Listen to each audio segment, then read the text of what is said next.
Hey, what's up everybody? Welcome to today's video. We're going to be redoing your tattoo design today. We've got this cool design that was submitted by Good Wave Tattoo, and I'm just going to break it down and change things up based on how I would approach this if I was going to be the one tattooing it. Now, when this design was submitted to me, I was not given any special requirements that I needed to consider. Like, I don't know if the sun is supposed to be black and gray and then everything else is supposed to be color. I'm not really sure what the parameters of this project are. So when you guys are submitting your designs, give me a little bit of background for it. Let me know what kind of style you're going for, what kind of placement it's going to be on the body, whether it's supposed to be black and gray or supposed to be color, anything that's relevant information based on what this potential client's request could have been, because it's important to remember that although we do sometimes create designs for fun, most of the time we're creating designs as a service for our clients, and they come to us with a specific set of parameters that we need to follow. So let's just keep that into consideration as we're going through this process. I think the biggest thing that stands out for me on this design is that this black and white kind of engraving style, it looks cool and it might be cool for a print or even a t-shirt or something like that, but it typically doesn't work that well for tattoo designs, because when we're tattooing, we're essentially putting the black in the skin and then we have to leave negative space for all of the lighter elements. So if I was going to go and tattoo this, what I would actually have to do is I would have to line around all of my lighter values, my lighter shapes here. I'd be doing something like this, just lining everything. And then what I actually would be doing is going through and filling in between these lines. And sometimes this is okay. I would say it's very hard to do that. Like, you're gonna need a really refined skill set to be able to clean line this whole thing like that and make sure that it comes out nice and clean. But one of the bigger problems is that our lines tend to expand, our blacks tend to expand a little bit over time. So let me show you what would happen here.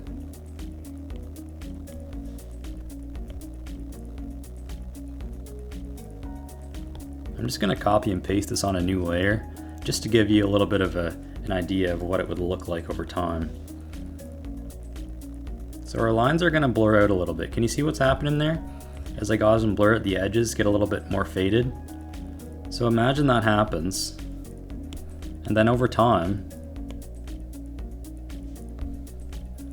it's going to keep getting darker and darker. And eventually you're going to reach a point where this whole thing just turns into a big black mess. You can already see how we're starting to lose the definition of all those shapes. So that's why I would probably avoid going this route. So I think the first thing I'm going to do for this design is I'm going to go through and I'm just going to reline it.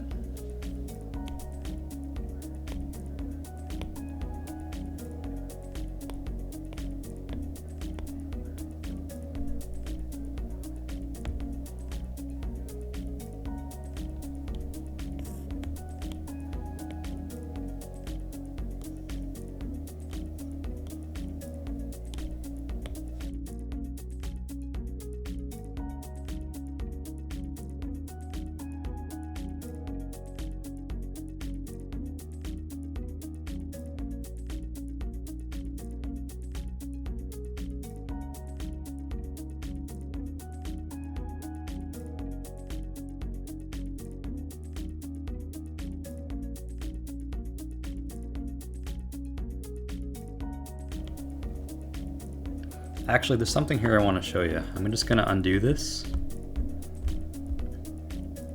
And one thing I'm going to do is I'm going to make a new layer and I'm just going to make an actual ellipse. So this area where it cuts through in the center, here, watch what's going to happen. I press and hold to snap. I'm going to edit that.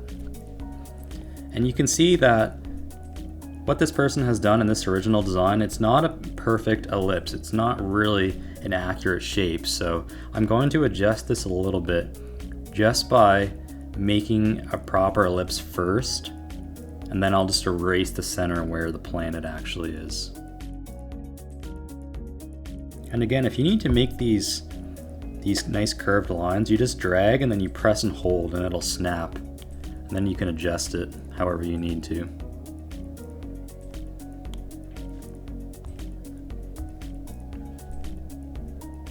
That's one thing I love about Procreate. It's very intuitive.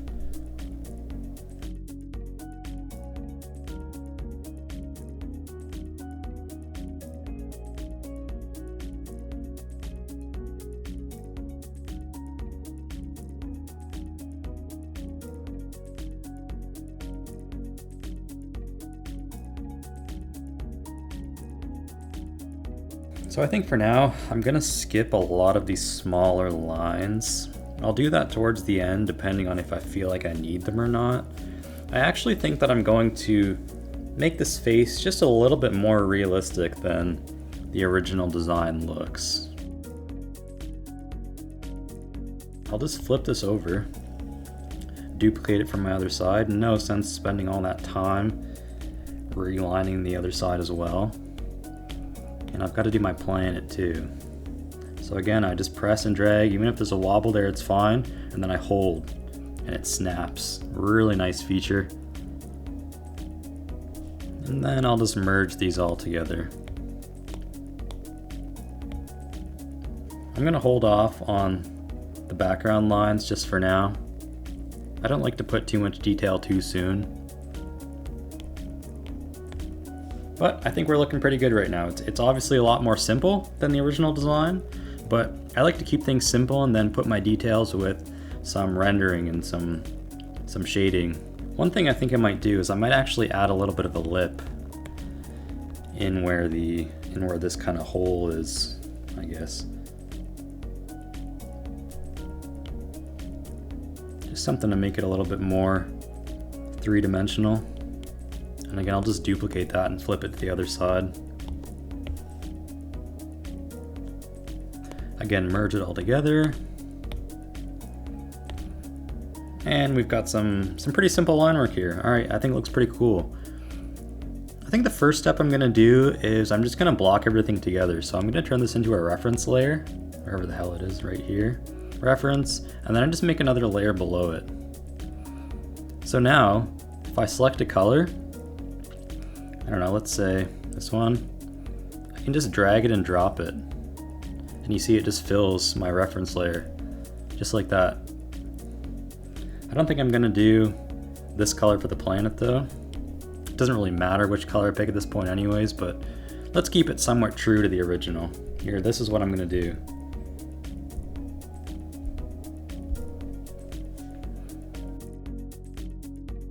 I'm gonna bring up the original as a reference here.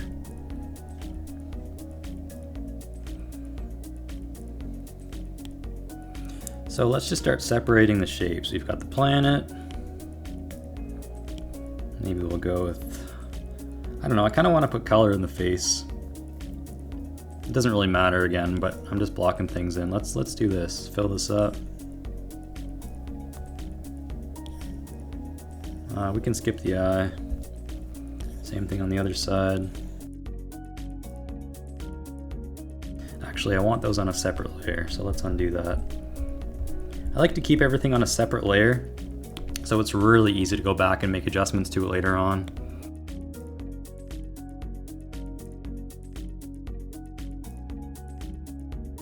Alright, so you can see I've got all my layers, everything's separated. This just makes it, again, really easy to edit. I think the first thing I'm going to do is, I'm going to do something with this planet. I'm going to go and I'm going to look for a planet reference. There's so many cool planet references online. I'm not going to try and make something up from my imagination. I'm the kind of artist who I like to use references. So I found this planet reference. It's pretty cool. I just found it on Envato Elements. It's a website where you can get commercial licenses for different images and products and so on. So got this cool planet. I'm gonna drag it down and I'm just gonna shrink it to fit inside my circle. I actually don't even need my pink circle layer here, but I'll clip it just in case. Clipping's nice because look what happens if I move it around. It stays right inside of my image. So I got it clipped in there. I think I want to give it some sort of angle. This looks cool. And you know what, I'm actually gonna go and I'm gonna put those lines in the background really quickly. So we'll make a quadrant grid. And I'm just gonna put that relatively in the center. New layer, take a brush size, and we'll just start to bring them up.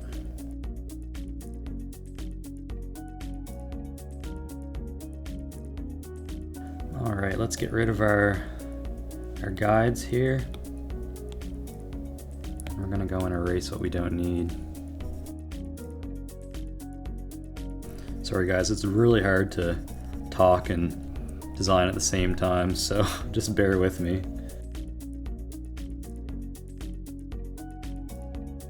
Alright, I'm gonna put a little shading behind this too, just to help bring our planet forwards a bit. So I'm gonna do this at the very bottom. Just take a black, maybe drop the opacity a little bit. And I'll just blur it out here. Alright, I think that looks pretty good for that. I think the next step is we're gonna really go and refine the planet a bit. Maybe add some deeper values, some lights, some darks, some textures. I always like to paint on top of my pictures just because I'm never gonna tattoo this thing exactly as it looks. I'm always gonna use it as just a base to create off of. Just mess around with the light first.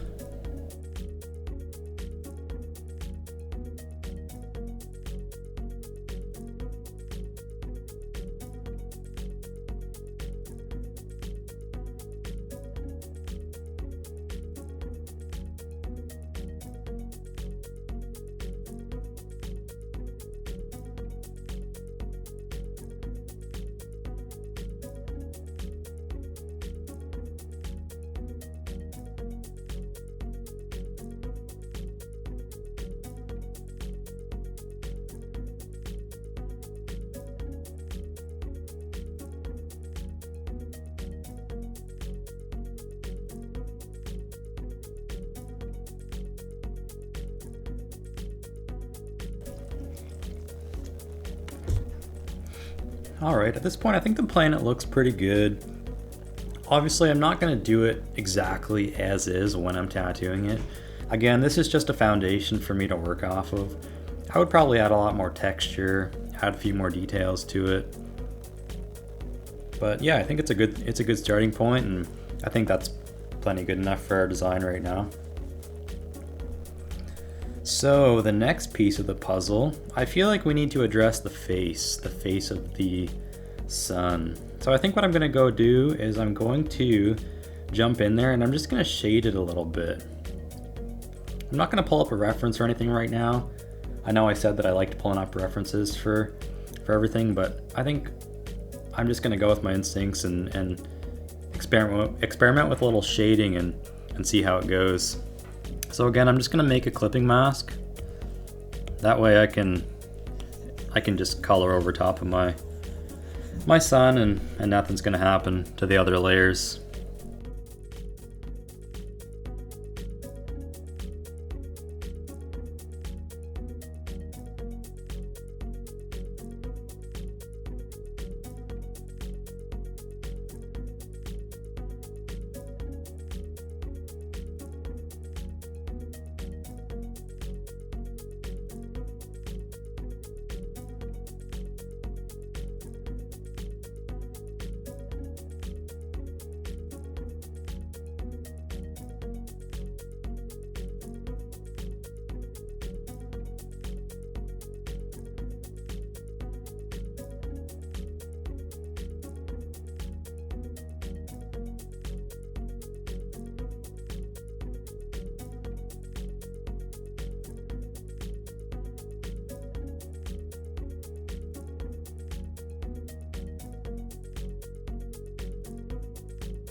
Alright, I think that looks pretty good for this side.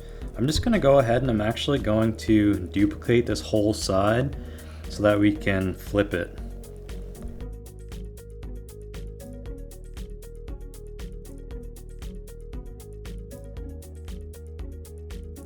We got to figure out a couple more things here. We got to figure out what we're doing with those rays on the end. In the original design they've got, it's almost like a mandala type look. I don't know if I'm a huge fan of that myself. It might be cool again to do like a mixed style, and maybe we do the outside like a mandala and then have the face more realistic. Yeah, let's try that out. I think that might be cool. It's funny, one thing I'll say is everyone thinks that when we're designing, we know exactly what we're doing. But the truth is, I have no idea what I'm doing. It is chaos. It's trial and trial and trial and trial until you figure something out that looks good. I'm trying to break this video down in a way that it's a bit more systematic for you so you can follow along or understand it a little bit more easily, but I think next time I might show you the full chaos because it really is a wild, chaotic process that doesn't necessarily make sense from the outside. But anyways, let's do something with our rays right now. I think I'm gonna turn this layer white. That way I still have my layer, so I can create a clipping mask for it. Again, our clipping mask lets us kind of go and just do whatever we want without affecting the other layers. It even looks kind of cool like that, to be honest. Yeah, let's try the Mandela effect. I think even just some stippling might be cool. I'm gonna pick a really small brush and I'm just gonna mess around a little bit here and see what I can come up with.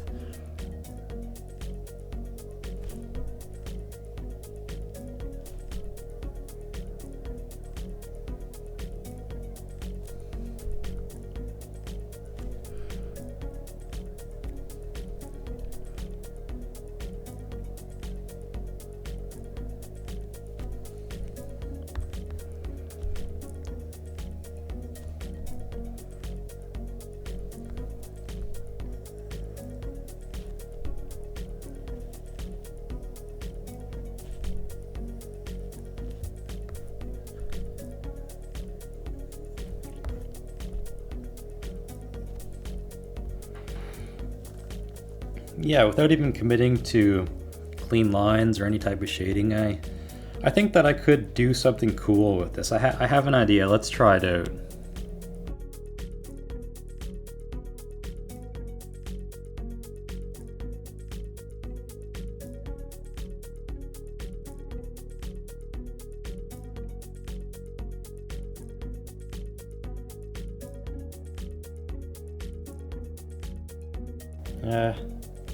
I don't know, it could be cool if we did them all kind of like that.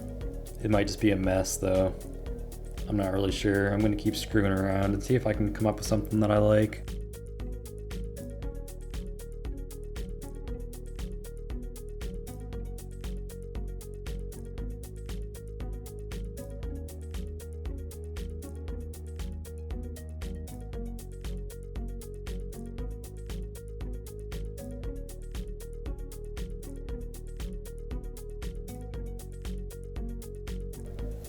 Alright, yeah, I think that I like where this is going.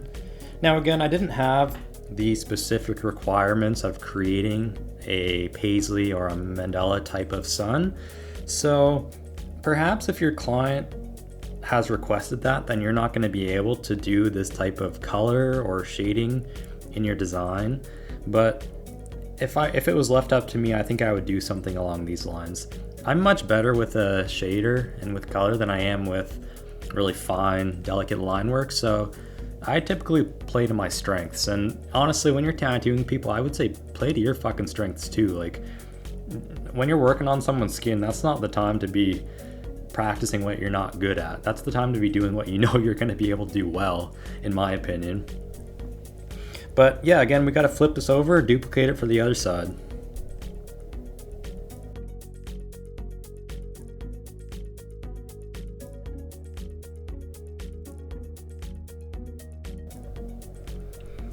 Cool, cool. I like where it's going. I think we're looking good. I'm gonna play around a little bit with the inside now. This kind of, let me show you. We've got these let me get a bigger brush here. We've got these circles where the planet's emerging from the middle, so I don't know what we're gonna do in there. Let's mess around a little bit again and find out. Which fucking layer are they on?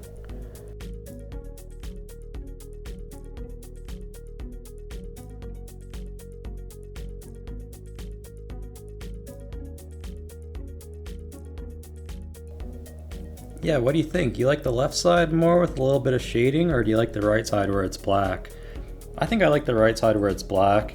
Again, when I'm tattooing, I want it to be simple. I think that a lot of people get caught up trying to overcomplicate things and it just ends up ruining the piece. So I'm gonna keep it simple and I'm gonna go with just the black on both sides. All right, we got that. Now, the only other thing that I gotta figure out is what I'm gonna do for that lip. I don't even know if we colored it yet. I think we'll probably just go with like a light blue. Let's see how this looks.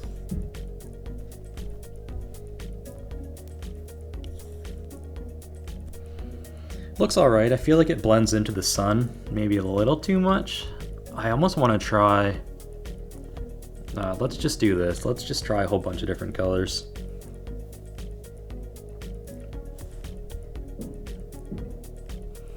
I think that looks pretty sweet, actually. Yeah, let's take a look at our original. And here's what we've done. So you're gonna see that I pulled this right off the background. I don't think that it's really helpful or necessary to put these big backgrounds on our designs because it's not gonna look like that when you go and make the tattoo anyways. So I would encourage you to make your designs pretty similar to what it's gonna be like if you're actually gonna make it as a tattoo, because that's what it's supposed to be in the end, right? Now we've obviously gone through, we've changed a lot of stuff. We've removed this chiseled black and white effect that we had on the sun. We have changed up the planet, added a whole bunch of texture, some contrast. There's one thing I think I might change about it. I think we might change up these lines on the background. I kind of like how they come out really far up here on the original design, and maybe we'll add some dots too. Let's just mess around with that for a minute and see what we can come up with.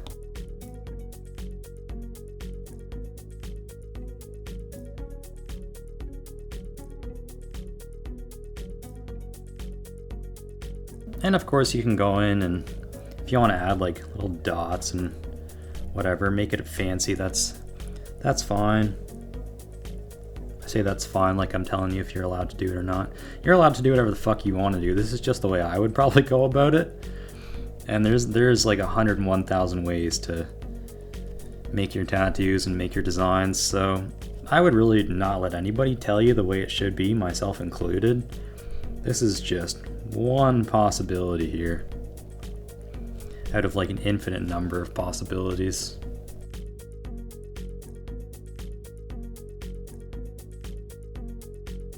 I think that looks kind of cool. Obviously I wouldn't actually make those lines like that in my tattoo. What I would do is I would just make a stencil that had I would just make a stencil that was straight. Oh fuck, I still have my scatter setting on. I would just make a stencil that's a straight line, and then when I was tattooing it, I would go through and add my dots where the line would normally be, but yeah, you get the idea here. Here is what we came up with. So there's one more step that I'm gonna add to this, and I'm gonna put it on a body part mock-up and see what it might actually look like on a human canvas. So I'm gonna get rid of my background layer, get rid of the white, and I'm gonna save this as a PNG, I believe. All right, let's open up a new document here. So we should have no background. Yeah, perfect. So we got no white background on our design. So what I'm gonna do is I'm gonna go get one of my handy body part brushes from Tattoo Smart. Oh, this might look good. Let's try it on a chest.